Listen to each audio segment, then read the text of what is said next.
Okay, let's go. So hello, Right. friends. We have a special guest on. So again, welcome to my channel, Nicole Scott, Own Your Sparkle. You'll be finding this video all over YouTube channel, Instagram, and Facebook. And today we have a very special guest all the way from Florida, Kat Garza. And I'm Nashville. oh, you're in Nashville. Nashville. My apologies, Nashville. I was thinking there's so many people in Florida lately that's been coming my way. I was like, everyone's from Florida, but no, Nashville. Thank you for that. And Kat, thank you for being here. Oh, thank you for having me. So we met on social media. That's the one beauty about social media. And we got to really know each other and a little bit about our background. She's part of the Gorgeous Gray movement and really just like owning her natural beauty. And I wanted to interview her today. So again, to inspire you women who are sitting on the fence or figuring out what to do with that demarcation COVID line that everybody seems to be showing up with. So Kat, why don't you just tell us a little bit about who you are? Because you have a few kids and you're a mom. I do have a few kids. I have 7. I have 6 girls and 1 boy. Yeah. So, and I live in Nashville. Of course, they're all grown. And it's just been a really busy time in my life when, raising children. But like I said, they're grown. I have 6 grandchildren as well. Wow. So amazing. And so you decided at what age to stop dyeing your hair and just own your natural color?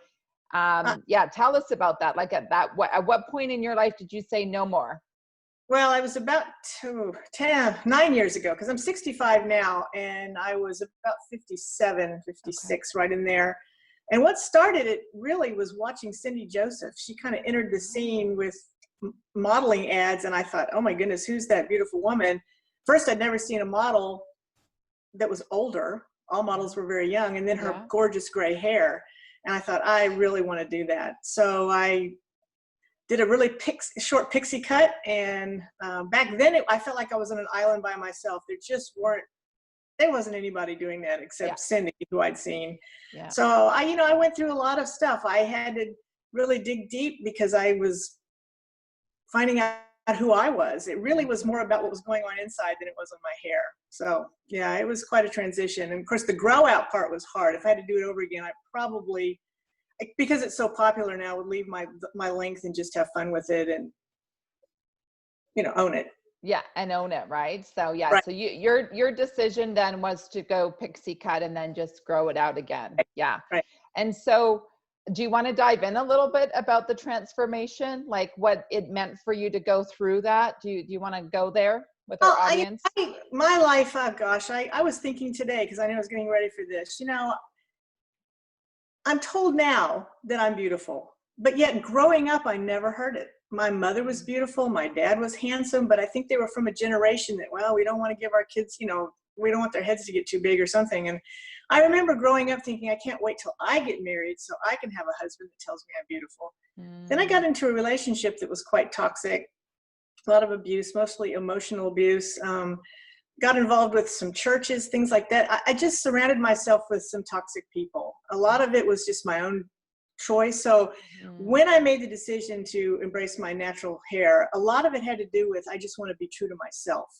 So I really had to think about what that meant, and set boundaries. I set boundaries for people. I set boundaries I could learn to say no for the first time in my life. So a lot transformed than just my hair. It's like I became a different person. And that marriage ended. So then I had to learn some things about myself as a single woman, and that I could do it and that I could be something. And then it was a funny thing began to happen along the way, especially with the hair. I started getting compliments from, first it was men, which surprised me. They would just walk up to me, random men, and say, oh my goodness, your hair's so beautiful. And I'd think, really? And then I started hearing it from women.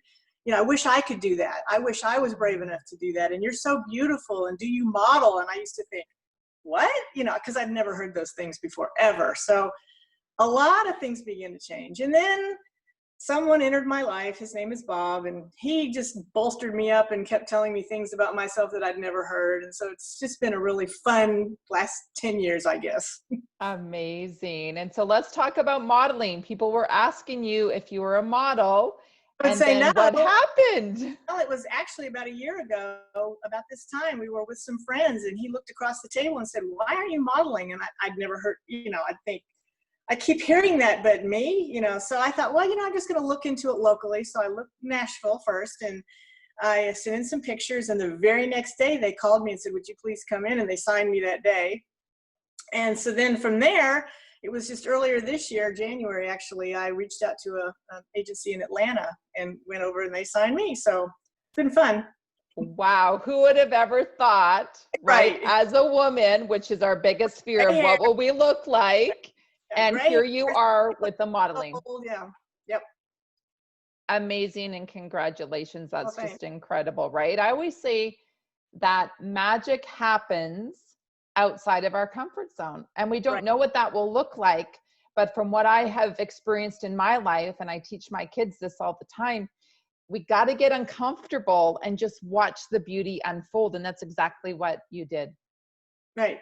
Right. So Yeah. good. I love it. Any tips for women who are watching this that are like, I want to do it, but I'm scared that my partner won't support me. I want to do it, but I'm scared I'm going to look older than my age. Like, those are kind of like the two, is the support and like looking old and, what do they call it? Just like frumpy and not put together. What? It's interesting that men look distinguished, but women are called frumpy, and we've let ourselves go. And, there's just so many ways we can go with this, because obviously, people say, well, I don't want to look old. Well, if you're 20 or 30 or 40 or 50 and your hair is gray, then obviously we're old enough to have gray hair. We just choose to cover it because society has told us we should do that. Mm-hmm. And I've got 6 children, 6 daughters, one boy, but 6 daughters, and I didn't do right by them for years. I kind of fell into that same mindset of, you got to look this way, you got to do that, don't do this, don't do that. And sadly, we've been told by Hollywood that we have to look a certain way. And yet all of our lives as women, we're also told, march to your own beat and be true to yourself and do your own thing and do what feels right, except when it comes to beauty. Then we're told, oh no, you got to, pluck this and tuck that and fix that and color that. And, that's one thing I did love about Cindy Joseph's message, was to pro-age rather than putting on things that are anti-aging. We can't help but get older. Time is marching on. There's nothing we can do to stop it. So why not own it?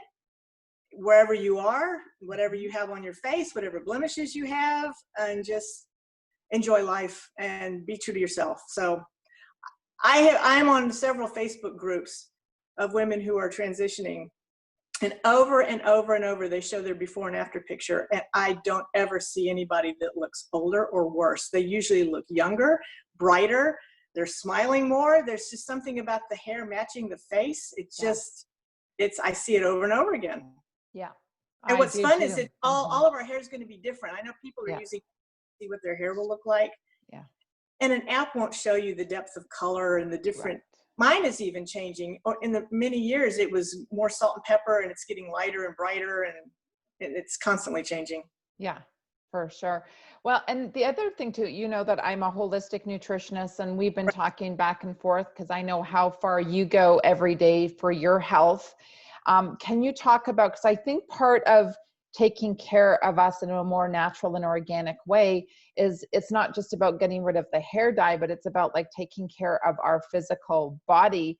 Can you just share a little bit about what you do every day to just match your natural beauty so that you feel good and strong, right? Because that's what I'm all about, right? This is only a part of being healthy, is getting rid of the dyes, but there's so many other things. And I know that you're you're 65. Oh my gosh, like you look so awesome and amazing. And I think all women want to age in a graceful way. And not that we want to look 30, but I tell you, it's how we feel inside. So how do you take care of your insides? Yeah.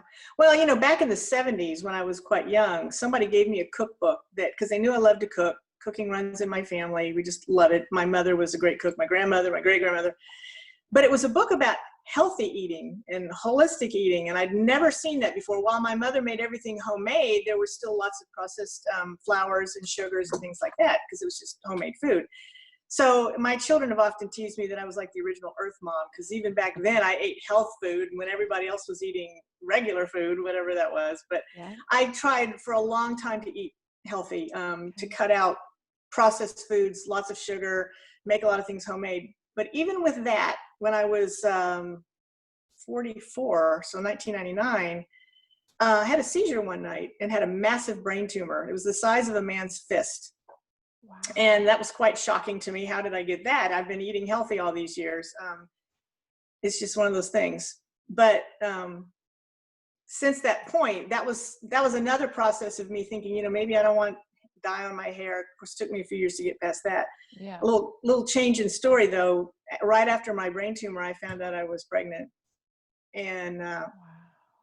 I had doctors telling me maybe you should consider terminating your pregnancy, and I just couldn't do it. So at age 45, I had my last daughter, and that was probably the best thing that could have happened to me, because it forced me again mentally to get back into life, not give in to that, oh no, you've had a brain tumor, you've been on heavy medication. And of course, she's a healthy, wonderful, almost 21-year-old now. So, but just recently I've started having some issues and found out that I've got some gluten intolerance. So I'm kind of joining on that bandwagon with everybody, Yeah. and feeling much, much better. Making sure I drink a lot of water. I try to Okay. use products. Of course, our largest organ in our body is our skin. Yeah. So really important what we put on our skin, making sure Yeah. that you don't have a lot of chemicals in your, skincare products. So yeah, I try to eat right. Try to not eat a lot of desserts, and if I do, I try to make things with stevia or honey or things like that. But Yeah. yeah. Awesome. So how can people follow you and be inspired by your healthy lifestyle and all of your pictures and your modeling stuff? Well, my Instagram is the number one, Kat Garza. And then I've got a page on Facebook just called Life with Kat Garza. I'm starting to post more recipes, and it was about food before, but now I think I want to do some other things. We just built a greenhouse, so I'm enjoying, lots of fresh herbs and vegetables in that. Wonderful.